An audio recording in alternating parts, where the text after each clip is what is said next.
"Remove this pathetic woman immediately." Victoria's voice sliced through the elegant ballroom like a blade. "She doesn't belong here with successful people."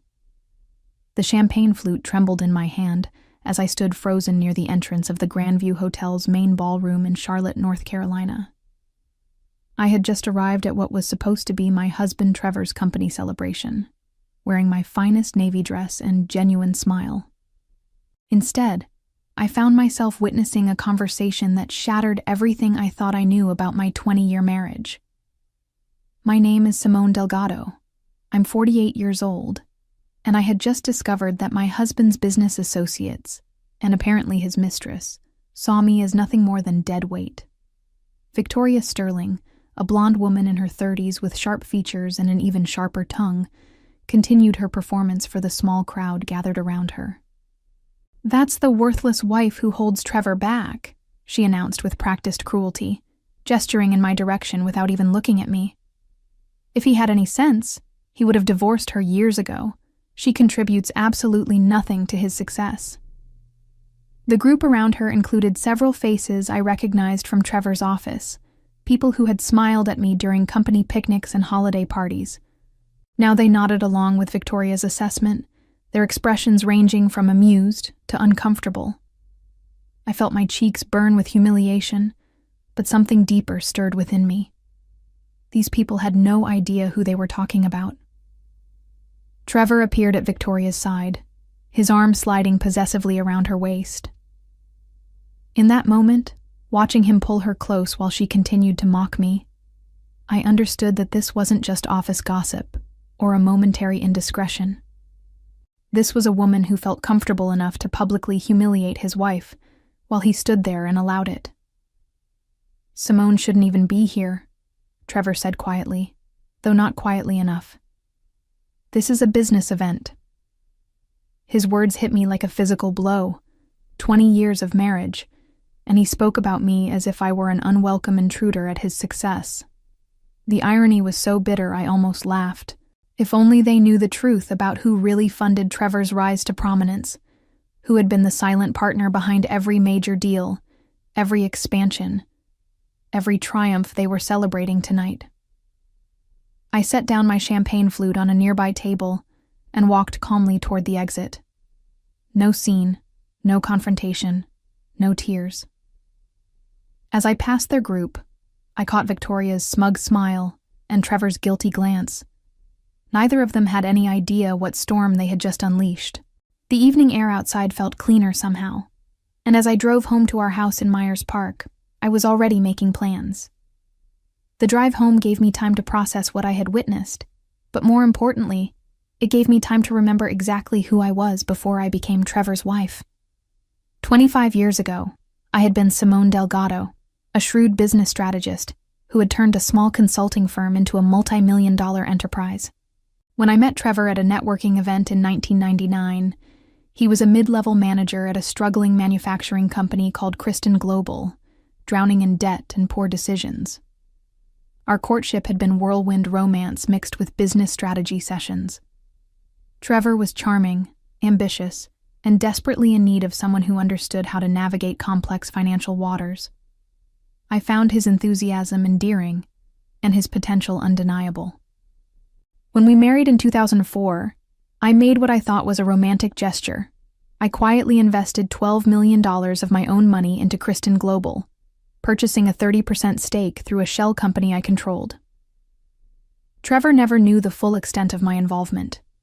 He believed the mysterious investor who had saved his company was some faceless hedge fund. I preferred it that way initially, thinking our marriage should be built on love rather than business obligations. Over the years, as Kristen Global grew from a failing manufacturer into a successful logistics and supply chain management company, I continued to funnel strategic advice and additional capital through intermediaries. My own consulting business, Velwick Solutions, continued to thrive independently. I had built a client base that included Fortune 500 companies seeking guidance on mergers, acquisitions, and corporate restructuring. The work was demanding but fulfilling, and it generated more than enough income to support both my lifestyle and my secret investments in Trevor's company. Looking back now, I realized how naive I had been to think Trevor would value my contributions once he discovered them.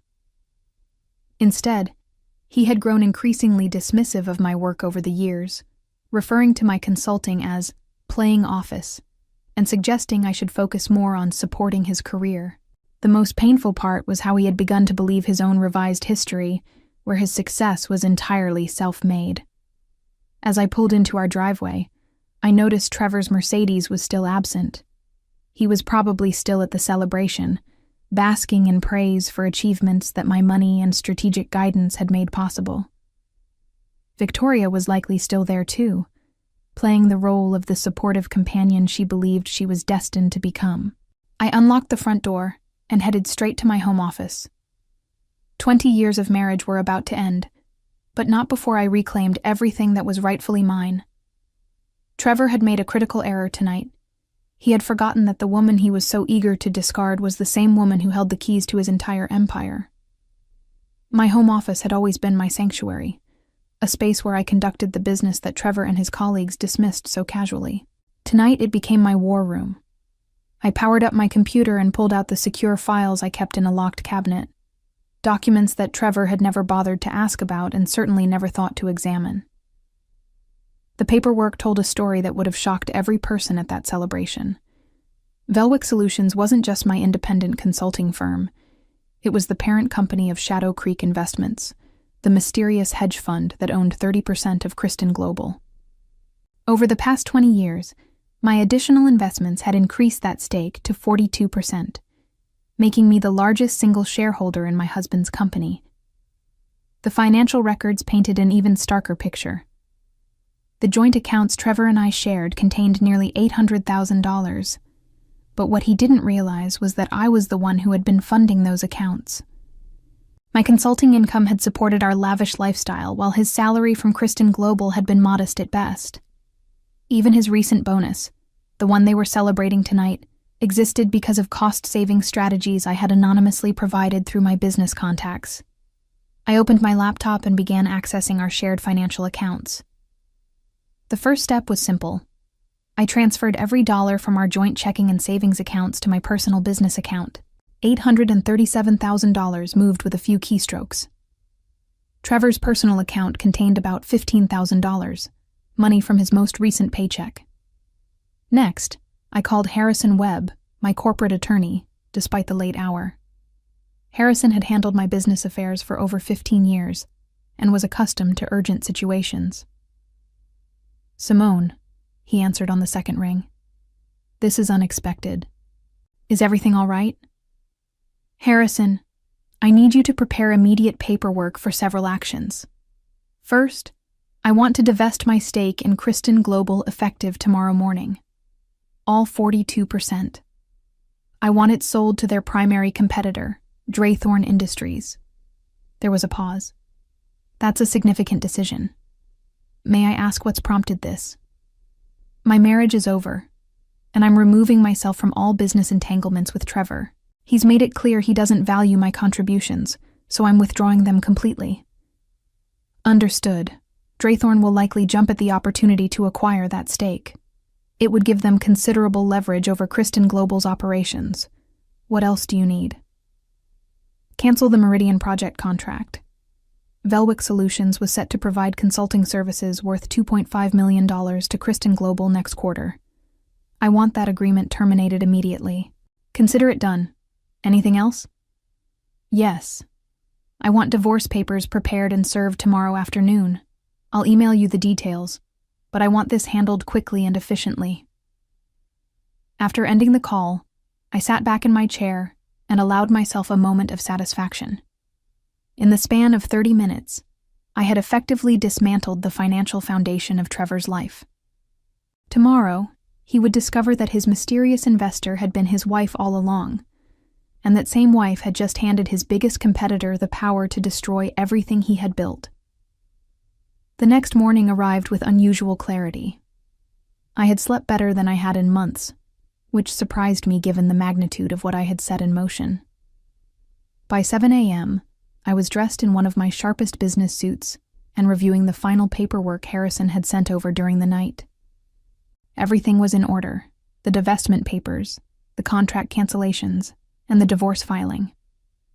My phone had been buzzing since 6 a.m. with missed calls from Trevor, but I ignored them.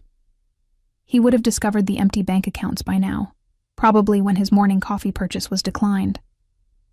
I imagined his confusion turning to panic as he checked our joint accounts online and found them completely drained. At exactly 9 a.m., my phone rang with a call from Gerald Morrison, the chief executive officer of Kristen Global. Gerald had always been polite to me at company functions, though he had never suspected my true role in his company's success. "Simone?" Gerald's voice was strained. "I need to speak with you urgently. Could you come in today?" "Of course, Gerald. Is everything all right?" "We've received some unexpected news this morning. It concerns the company's ownership structure. Trevor is here, and frankly, we're all quite confused about some developments."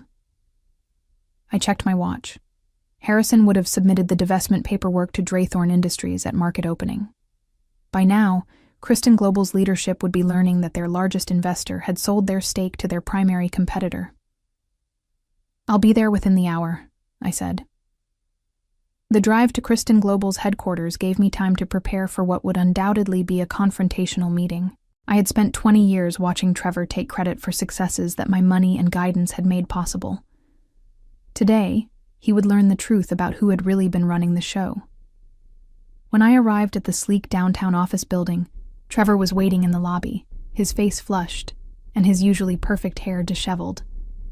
The moment he saw me, he rushed over. "Simone, what the hell did you do?"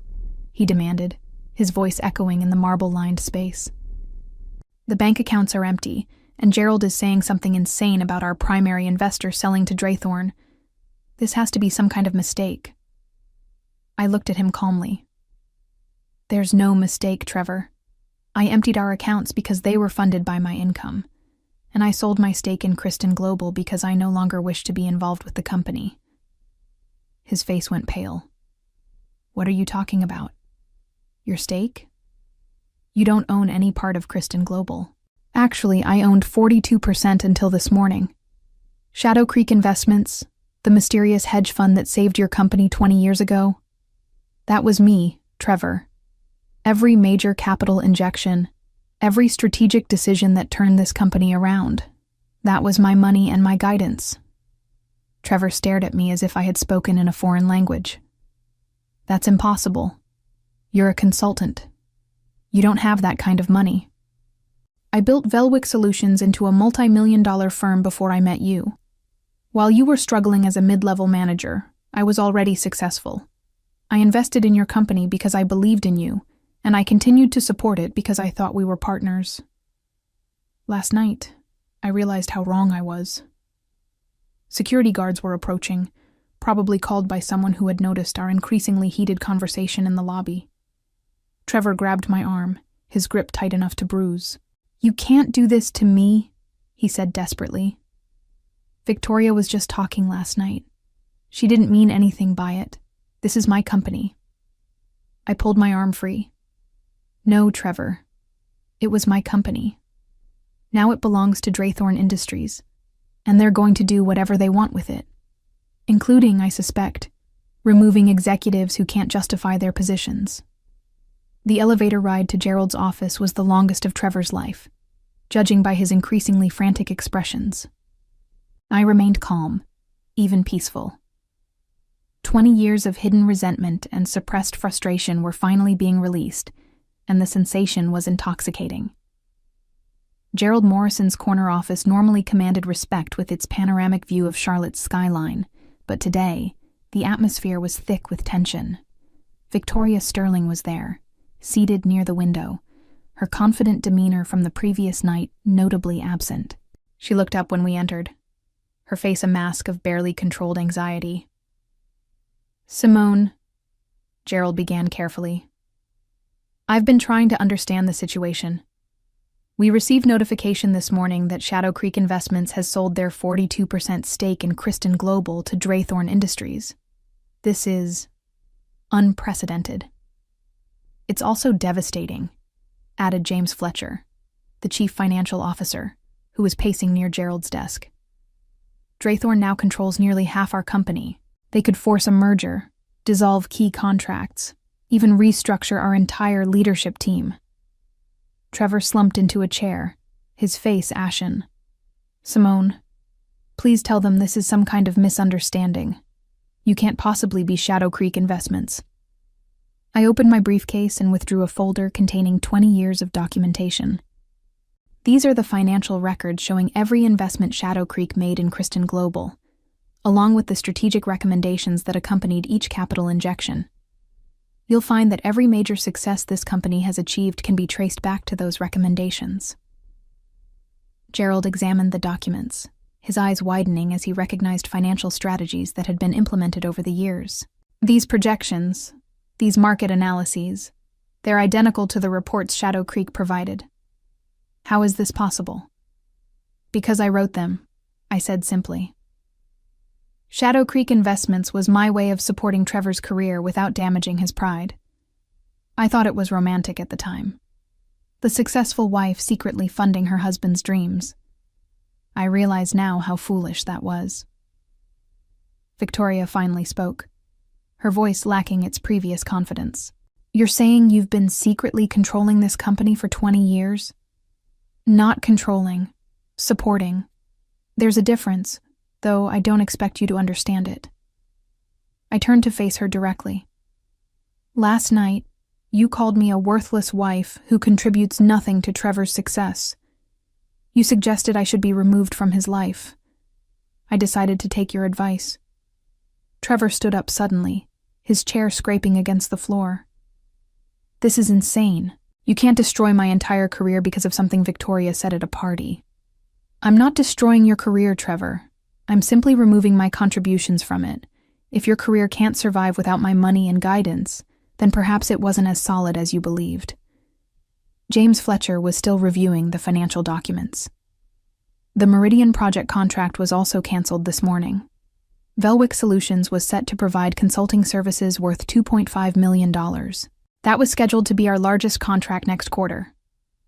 Velwick Solutions will no longer be working with Kristen Global in any capacity, I confirmed. Gerald cleared his throat. Simone, I understand you're upset, but surely we can work something out. This company employs over 300 people. The ripple effects of Draythorn's acquisition will be severe. You're right, Gerald. It will be severe. But those 300 employees should direct their concerns to the people who created this situation. I looked pointedly at Trevor and Victoria. I'm not responsible for cleaning up messes I didn't make. Victoria's composure finally cracked. You vindictive witch. You're destroying innocent people's livelihoods because your feelings were hurt.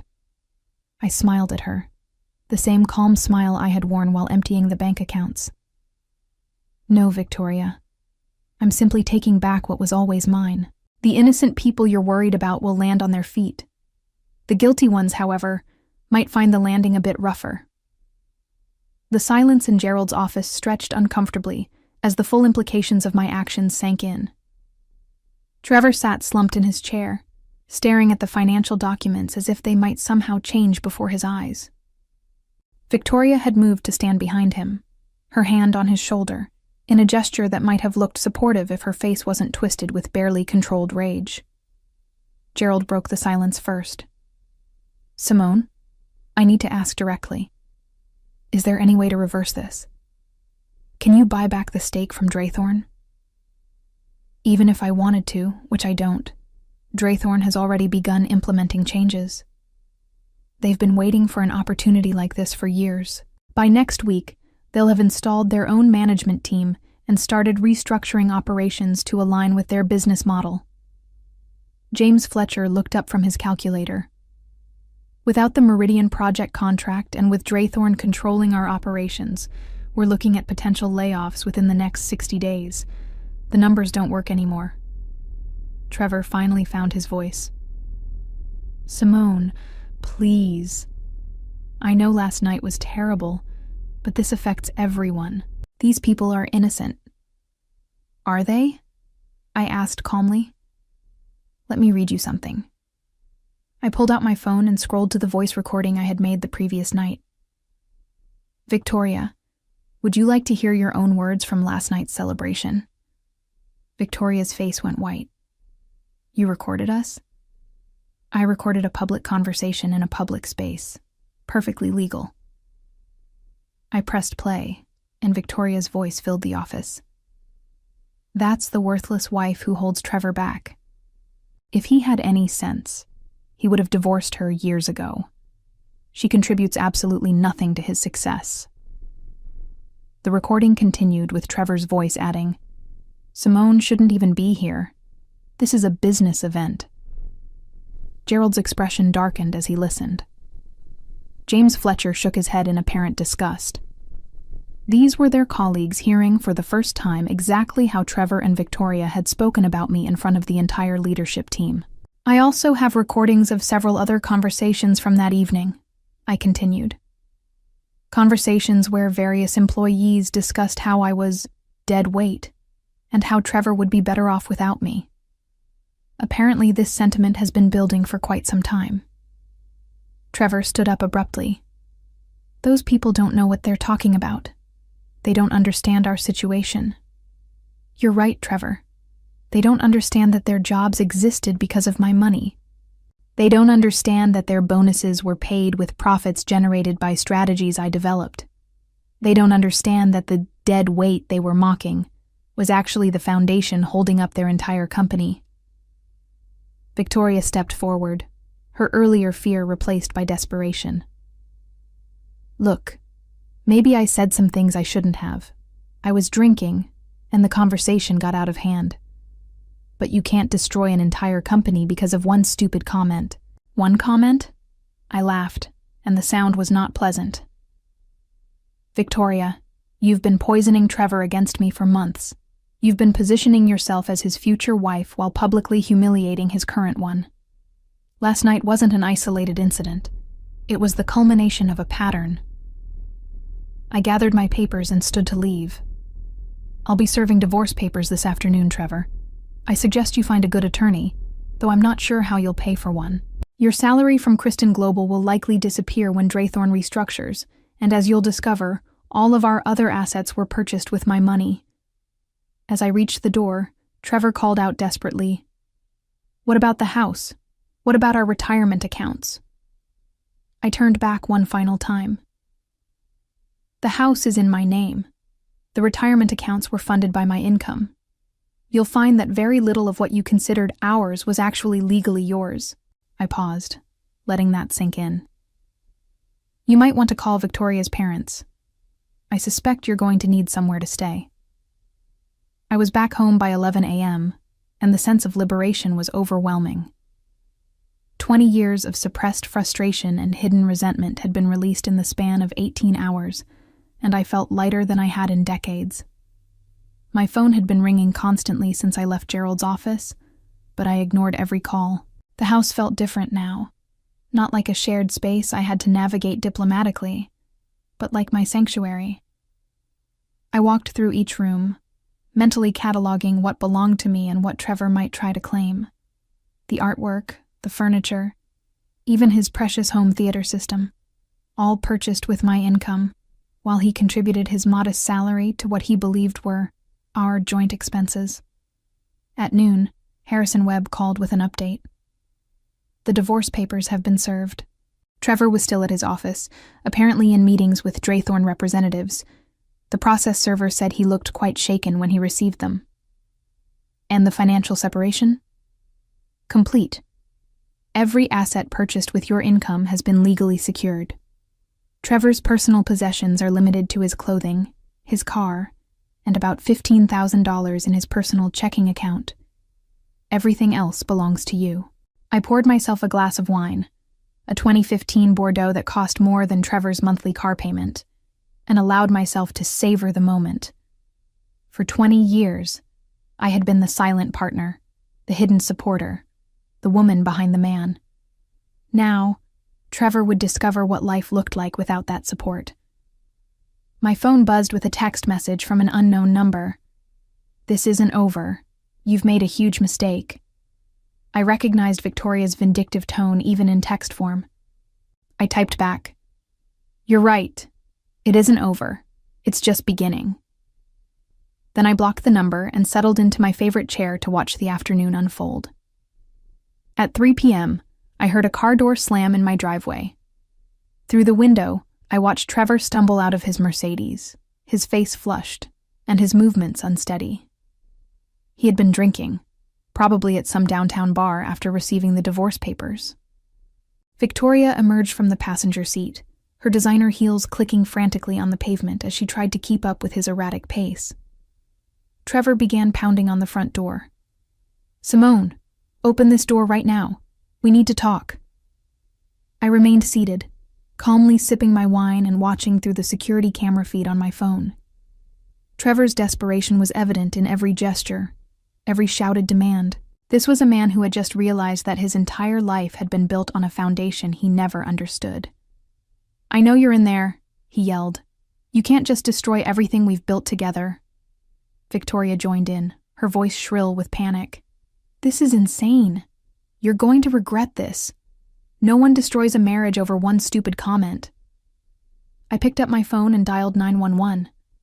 "I'd like to report 2 people trespassing on my property and causing a public disturbance. They're intoxicated and becoming increasingly aggressive." Within minutes, I heard sirens in the distance. Trevor and Victoria's shouting grew more frantic as they realized the police were approaching. Through the window, I watched Trevor's face cycle through disbelief, rage, and finally, the dawning realization that his former life was truly over.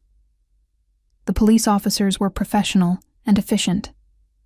After checking my identification and confirming that I was the sole owner of the property, they escorted Trevor and Victoria to their car and advised them not to return without legal representation. As I watched them drive away, Trevor's face pressed against the passenger window in a final, desperate gesture. I felt something I hadn't experienced in years: complete control over my own life. 6 months later, the consequences of that evening had reshaped multiple lives in Charlotte's business community. Trevor had been let go during Draythorn Industries' restructuring of Kristen Global, his position eliminated as redundant, and his performance record unable to justify his salary without the hidden support he had never known existed. Victoria's relationship with Trevor crumbled under financial pressure and mutual blame, leaving her scrambling to maintain the lifestyle she had grown accustomed to while dating a man she believed was independently wealthy. Gerald Morrison and several other executives managed to find positions with other companies, though it significantly reduced salaries, while James Fletcher took early retirement after his stress-related health issues became unmanageable. As for me, I rebuilt Velwick Solutions into an even more successful enterprise, free from the burden of secretly funding someone else's dreams, while my own contributions remained invisible. The revenge I had sought wasn't just about reclaiming my money or exposing their cruelty. It was about finally living authentically as the successful woman I had always been, without apologizing for my achievements or hiding them to protect someone else's fragile ego.